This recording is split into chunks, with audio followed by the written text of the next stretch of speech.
السلام عليكم ورحمة الله وبركاته. تحياتي متابعين قناة أبو البدرسات. موعد مباراة الاتحاد السعودي ضد الجزيرة الإماراتي في الأدوار الإقصائية من كأس آسيا للنخبة. حضرات هنتعرف على القنوات الناقلة وما هو توقيت هذه المباراة، وفي قنوات هتذيع على هذه المباراة على قمر النايل سات. إن شاء الله تكون معنا في هذه الحلقة.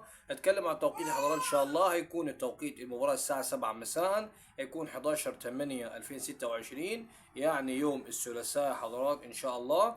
بتوقيت القاهرة يكون المباراة الساعة 7 مساء، بتوقيت مكة المكرمة والجزائر وتونس والمغرب الساعة 5 مساء. القنوات الناقلة حضرات تكون قناة أبو ظبي الرياضية الأولى على ملعب محمد هزاع بن زايد، والقناة حضرات التردد بتاعها يكون 11409، معدل ترميزها يكون 30000، والاستقطاب حضرات هيكون أفقي. ده القناة اللي بنذاع عليها هذه المباراة حضرات، قناة أبو ظبي الرياضية 1.